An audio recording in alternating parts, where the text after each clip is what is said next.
3, 2, 1. What's up, everybody? Ask HMB show, HMB Live on B Live, 3 p.m. on Tuesday. This is our new time for all of our shows for the HMB Live show, 3 p.m. every Tuesday. Make sure you tune in through Facebook Live. We want to see you. We want to hear you live. Feel free to comment below with any questions that you have, either pertaining to this show or any other topic that you have. We talk real estate, we talk business, we talk finance, and we talk marketing. All fun things that we like to talk about every day in our office together. So why not just share it with all of you? So again, any questions, feel free to comment below, just like this. Ask any question you may have, and then push the comment on your Facebook and it'll pop up. And if you want to be on the show as a guest, feel free to click on that link I just put in the comment section, and you can do that as well. So today we got a pretty cool topic, a topic that I would say we know pretty well, hopefully, since we've raised a large sum of money over the last 10 years as we started Hard Money Bankers. But we're going to go over 5 tips to raising private capital for real estate deals. I'm still surprised that a lot of investors have good deals out there, but they still have a hard time getting the money. Now, for instance, you don't necessarily need to get the money from a private lender. It could be from a bank. It could be a hard money lender, whatever the case is. But we learned this from years ago, and we're sharing this with you. And if you don't know this, hopefully you do know this.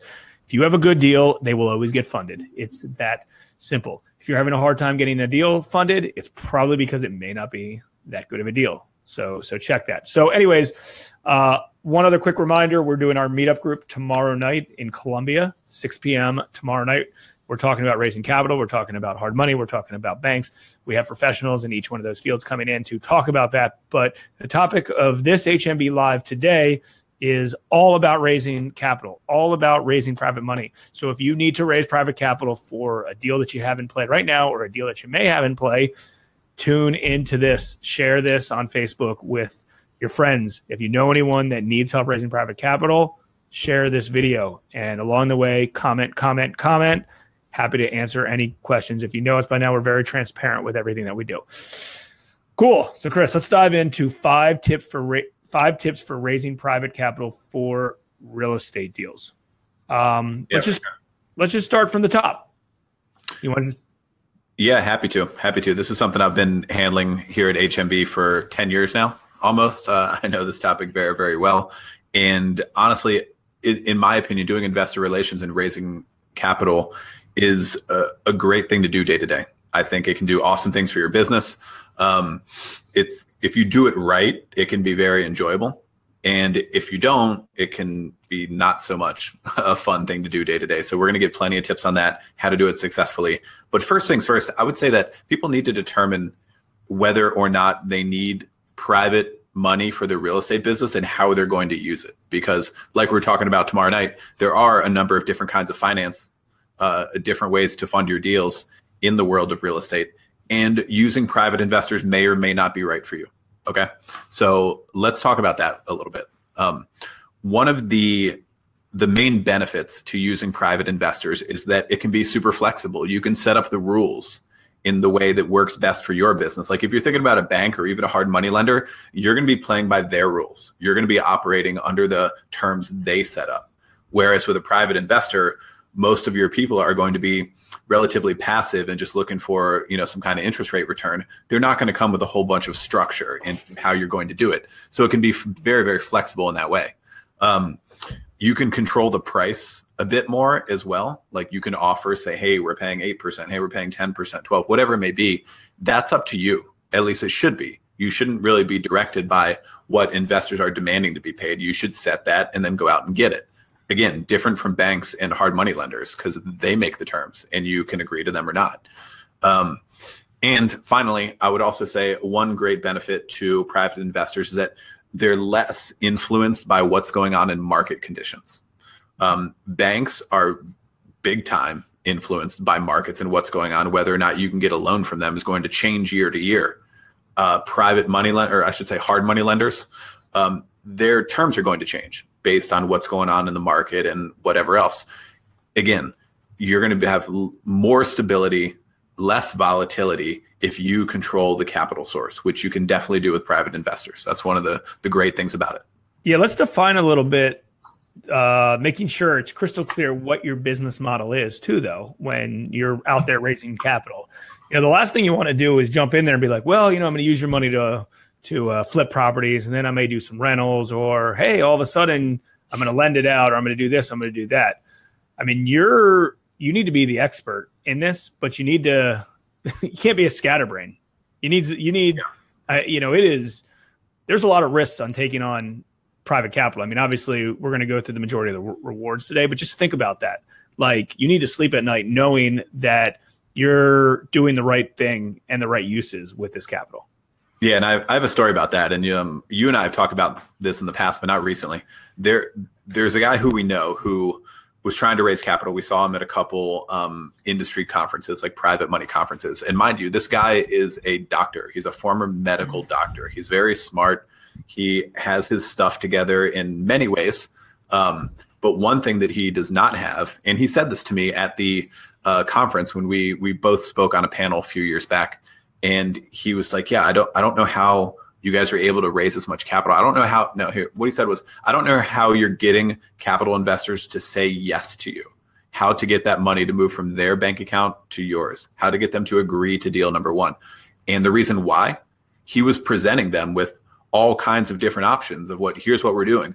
Oh, we're raising capital for this apartment building we're developing. Oh, we're going to do some lending. Oh, I'm going to do fix and flip residential and then maybe hold it out or hold it as a rental or something. All this different stuff. A super qualified guy otherwise was making investors nervous because he did not have a defined game plan. Yeah.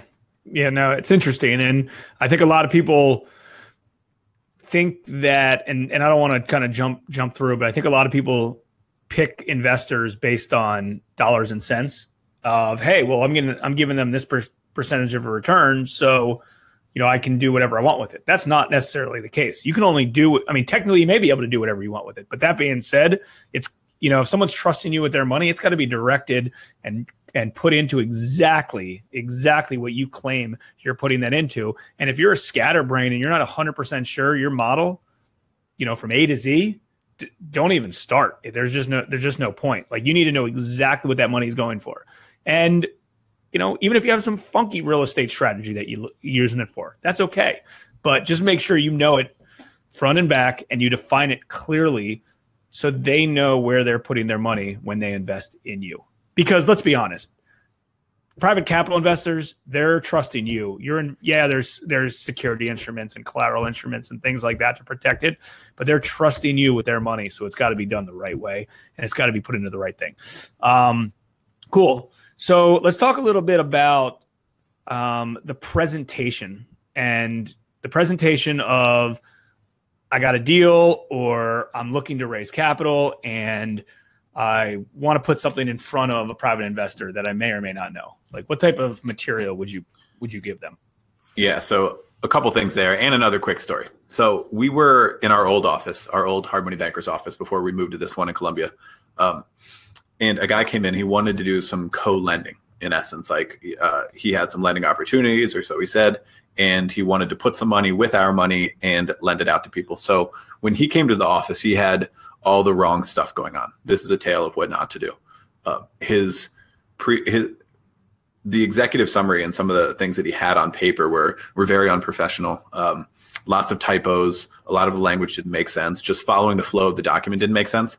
And the guy himself was not very presentable. He, long story short, did not look like the kind of guy that was professional and the kind of guy you would want to give money to. So, okay, let's do the opposite of that. Make sure that your presentation materials, spend some money on them, spend some time on them, even get a professional writer that you can get outsourced from Elance, Upwork, or one of those places for a few $100 maybe to write you out, to take your information and to write it out into a nice kind of presentation. I would also definitely include a one-pager, because honestly, depending on the personality type, some people are going to want a one-pager, some people are going to want a 20-page packet. So have both. Doesn't have to be 20 pages necessarily, but you get my point. Have the one-pager and then have your full presentation. And then also make yourself presentable whenever you're going to speak to an investor in person, look like the kind of person who people want to give money to, right? Yeah. Agreed. No, all good things. And I think a lot of people cut corners related to this. But you know, think about if you had $20,000, $50,000, $100,000 of hard-earned money and you wanted to invest that. What due diligence would you do with somebody that you're investing that with, right? You know, you're going to invest in an asset that you may understand. You may invest with an advisor who you believe is an expert. You're going to invest with somebody who you strongly believe knows what the hell they're doing and is professional. So think about all those things. All right. So in a second, we're going to go over a few other tips we've kind of learned along the way, including how to pick investors, where to find investors. But I do want to make it clear that if you have any questions along the way, we're very transparent. Ask any questions that you have, comment below. If you want to be on the show, feel free to click this link and you can introduce yourself and ask your question live in front of everybody, or just comment below in this thread and do so. This topic is part of the topic that we're going to go in detail on tomorrow at the meetup group, the Real Estate Investor Incubator meetup group. I'm going to comment that right now and post that on. You can just go to the easiest way to click on that. You can either click on the comment or just go to hardmoneybankers.com/meetup group. We're going to be talking about raising private capital in much more detail. We're going to be talking about using hard money lenders in detail. Because a lot of people still don't realize that a hard money lender can be your best friend and leverage the heck out of you in order to do lots and lots of deals, and how to utilize banks. And we have industry experts for each one that are going to be coming in. So make sure you do attend that if you're local. I'm not sure if we're going to be streaming this one or not. So again, any comments, marketing, real estate, finance, or business, feel free to comment related to that. So before we jump into the next one, I want to talk about one other thing that I think is super, super important related to raising capital. I do believe, and actually I don't do believe, I know this for a fact, that a good deal comes first. When we started Hard Money Bankers 10 to 11 years ago, we went to go raise money before we had any opportunities to present. And every single person we went up to, 100% of the time, said, yeah, I'm certainly be interested in taking a look at any deals that you guys have, or taking a look at investing in deals. Show me your deal. Be like, oh, well, a deal is going to look like this. And it's like, great, bring me a deal. And over and over and over and over is bringing a deal to the table. A good deal is what gets invested in. A good opportunity, a good business model. That's what happens. You cannot have a hypothetical situation. Now, obviously, you may want to identify some investors ahead of time. Of course. And I think a lot of investors are scared to find the deal first, because it's, hey, which one do I do first? Do I do the money? Do I do the deal? Do I do the deal? Do I do the money? I'm not sure, because they're terrified that if they go put a good deal under contract, then they can't get the thing funded. Well, I can tell you that if you have a good deal under contract and you try to go get private capital and that falls through, you can always use a hard money lender. You can always go to a joint venture partner. You can always wholesale that deal. There's so many options. The important part is to have that good deal, that good opportunity. And if everyone keeps turning you down, you may not have a good opportunity. So just think about that. And I know that's really harsh to tell people that they've worked so hard to put this deal under contract and they're emotional about it and they truly believe it's a strong deal. It may not be as strong as you think. So you got to check that. But a good deal comes first. Okay. How to pick investors. This is one of my favorite topics within this whole thing.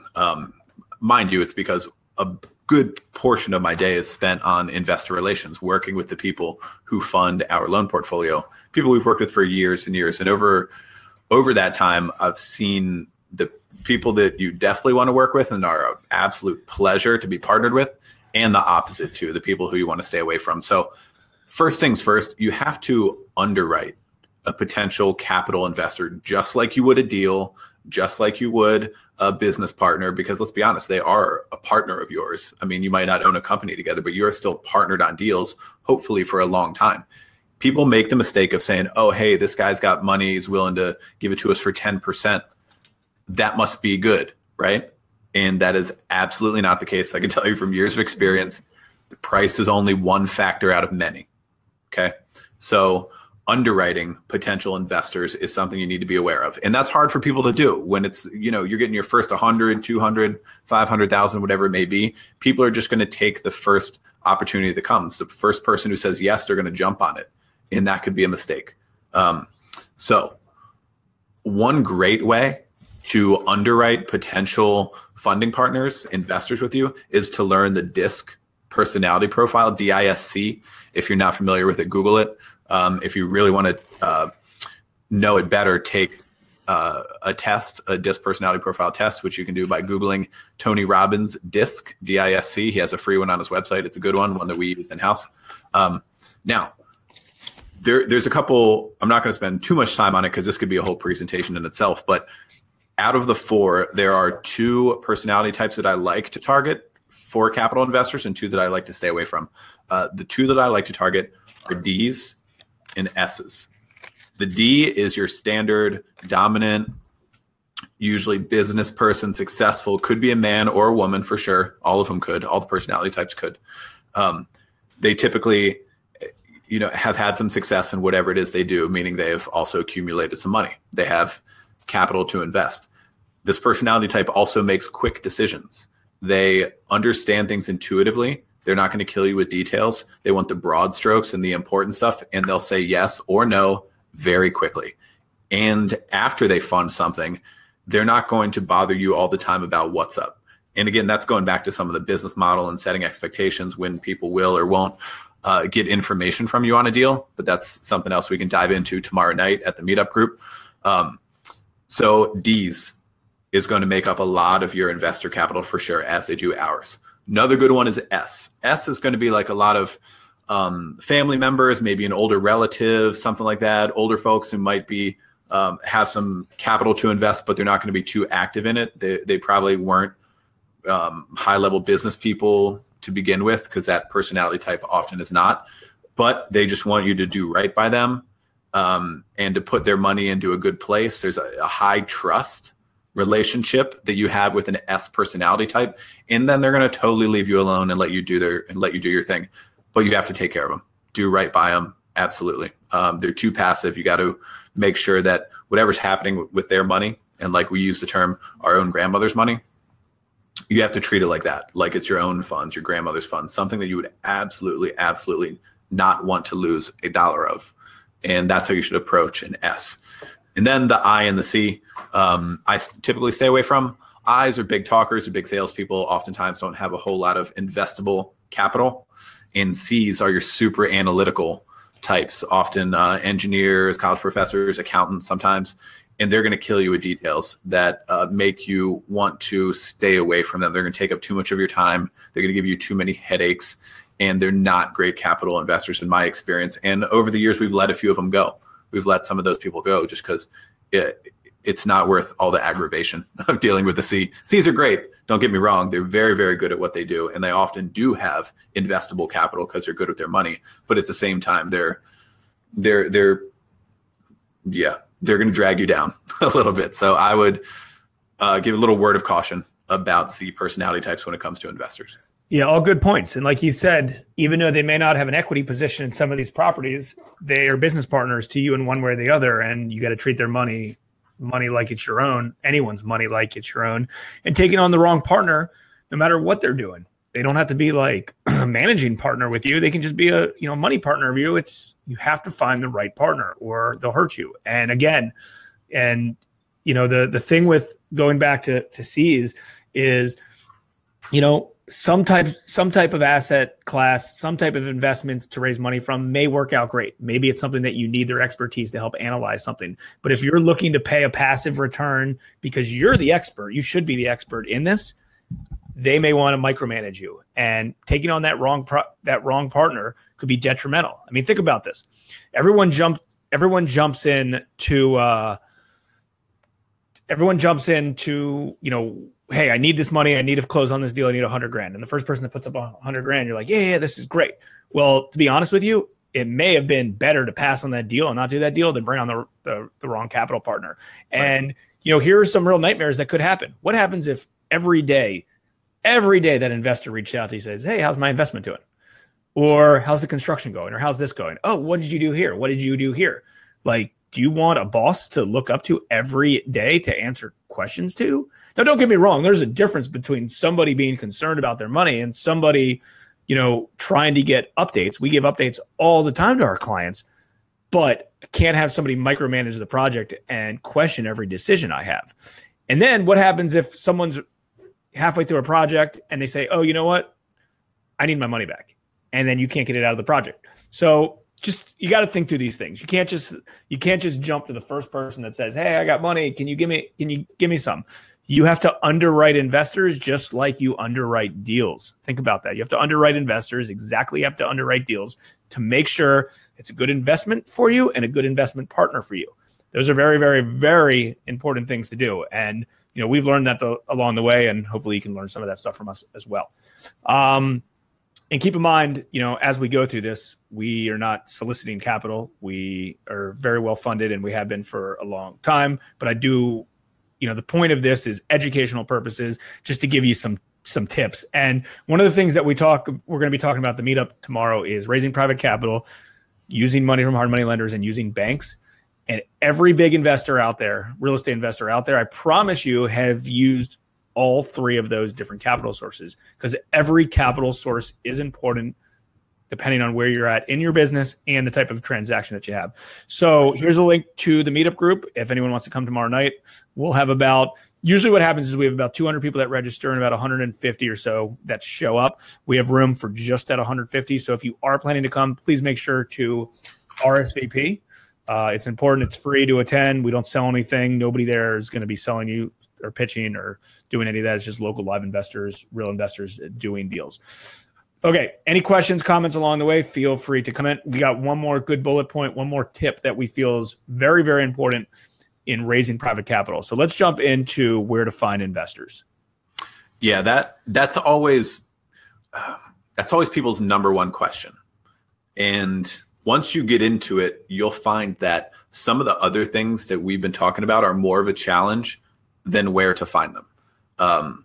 There's not some magical club that you have to get access to in order to get all the capital that you'll ever need, and no one else gets it. It's not like that, but people kind of approach it that way. How do I find them? Where do I find them? Okay. So a couple things on that. It's my belief that within your first degree and second degree networks is all the capital that your business will ever need. And if you picture LinkedIn, I'm sure a lot of people use LinkedIn, and it has your first degree connections, and it says a couple thousand here, and then the next one is 20,000, those circles that go around in that thing. In that, the people and the people they know should be everything you ever need. Now, just because some person you don't know has capital, that doesn't necessarily mean it's for you. Say a guy named Jim has a father who's a multimillionaire and has a lot of money to invest. That money could be for Jim. That money is not necessarily for you. So it's not about who I know or about who this person knows. It's about who you know, who's in your world, right? And then approaching them in the right way, like we thought about before, or like we talked about before. So I would think about that first and foremost before you go to outside people, before you go to strangers, before you consider any marketing.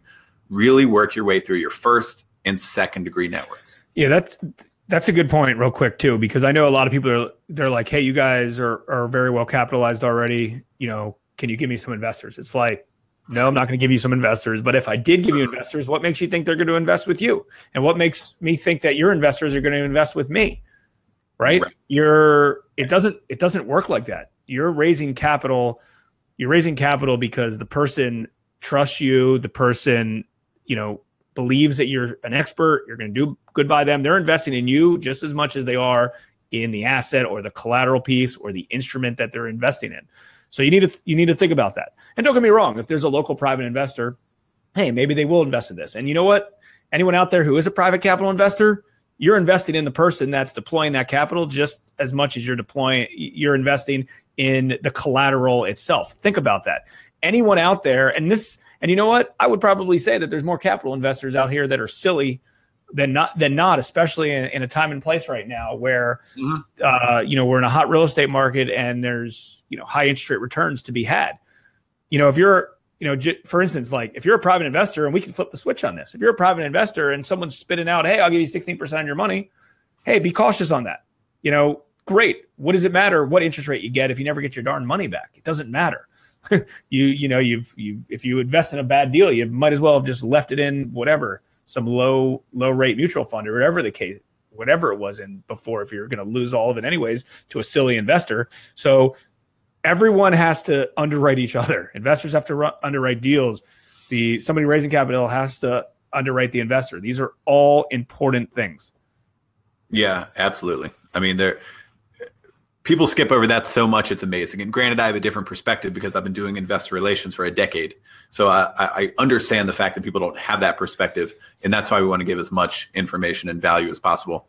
Okay, a couple other things, just in addition to your own network and your second degree network, some other tips and tricks. I wouldn't even say tricks, just some other ideas on where to find potential capital investors. I think that self-directed IRA investors, people who have a self-directed retirement account, are a great potential source of capital. And here's why. A lot of people get a self-directed retirement account because they want the idea of, oh, I'm going to direct my own investments. I'm not going to be subject to the volatility of the stock market. I'm not going to get charged a bunch of fees by mutual funds, et cetera. But the problem is, as soon as they get a self-directed IRA, they realize they have no deal flow. What are you going to put it into? Like, are they buying properties? That might not be what they do. And then even if they do, they might not be able to structure it right. Are they lending? Maybe they want to lend, but who is going to borrow it? They don't have any deal flow, right? So I think that is a great source of capital for people who are doing good deals to find self-directed IRA investors at conferences, the ones held by the big self-directed IRA custodians like Pensco and Equity Trust and the other ones. I think that's personally a great source because I know for a fact that most of those people have no deal flow, and it leads them to put their money into bad deals. It leads them to make mistakes because they'll get presented with one deal. Now, mind you, we fund like 1 or 2 deals out of 50 or something, or out of 20 as a lender. Whereas a self-directed IRA investor, if they see 1 deal or 2 deals, they're going to fund it right away because they don't have deal flow. So they're going to, long story short, they don't have deal flow, so go after them. I don't want to, belabor that point too much. I would also say that real estate meetup groups and RIAs and coaching groups, we see a lot of private investors getting funded by people in those groups, in those things, because the people are already there. They have some kind of capital. They're showing interest in lending money or partnering, whatever it may be. And that definitely happens. So I would say that's a good source as well. And also the people in the, when you pay for coaching, like the Than Merrill and Armando Montalongo, people who are paying a good amount of money to get in the game and to learn how to do it, are often lending to each other. So if you're involved in one of those networks, I would say that's a really good source too. Yeah, I mean, it's safe to say that we've had one of our private investors become one of our borrowers, and one of our borrowers become a private investor, and on both sides. So you never know. I mean, we have private investors that come to our meetup group, and then we have borrowers that come to our meetup group, and you never know where it's going to come from. You just got to be proactive on that. Listen, we talk about this all the time. There is 3 things you need, and this topic is not about this, but it'll kind of sum this whole topic up. There's 3 things you need to be successful in real estate investing. You need access to deals, you need access to capital, you need access to resources to help you navigate this transaction, right? And all 3 of those are equally important. If you have access to a lot of deals and you know how to do deals, and the missing link is the capital side, you can do 2 things. You can either go and you can devote a third of your day or half of your day to go raise capital, or you can go to a bank or a hard money lender or somebody else along the way. Raising capital can be a full-time job. It can take up half of the time. Now, don't get me wrong. I do believe you should be raising capital out there. Do not miss out on an opportunity because you don't have the capital, but you should be raising capital out there, and take it slowly. You're not going to go raise $1 million overnight. It's going to take time. Keep in mind that when somebody invests into an investment vehicle and they show a good return, they're going to keep investing and reinvesting and maybe put more principal into it. So some of these investors, they may need to see the life expectancy of a deal in order for them to give you more money. So they invest $100,000 into a deal. You flip it, you make $20,000, you pay them their $12,000, whatever the case is, whatever your interest rate return is. They say, wow, this is great. I want to put more money in, and more money and more money. And that's what happens. It takes time. It takes time to do that. So, think about that. So, all right, well, if you have any questions related to this, happy to answer them. We're wrapping up. I'm going to talk about our meetup in a second, but some of the things that we talked about today is we talked about 5 tips, and at the meetup group tomorrow night, we're going to talk about more. Chris is going to talk about more of these, but today we talked about 5 tips for raising capital. We talked about making sure you define your business model. We talked about your presentation really, really matters. All good deals come first. make sure you have a good opportunity first, how to pick investors, and where to find investors. Again, tomorrow night, we're going to be talking about raising private capital, using hard money, and using banks. All three of those are so important. All three of those funding sources you need to be using all of them. If you currently are running a business right now and you have not used all three of those capital sources, you're missing out on opportunities, I promise you, because you need those for stuff. Very true. So cool. Well, we are going to wrap it up. Hopefully you found this helpful. We do this show, HMB Live, every Thursday. We moved our time to 3 p.m. Eastern. Every Thursday, we're going to be on live next Thursday at 3 p.m. So any questions along the way, feel free to comment, and we're happy to answer them. So hopefully you enjoyed yourself. We certainly did. And any questions, feel free to reach out. Thanks, guys.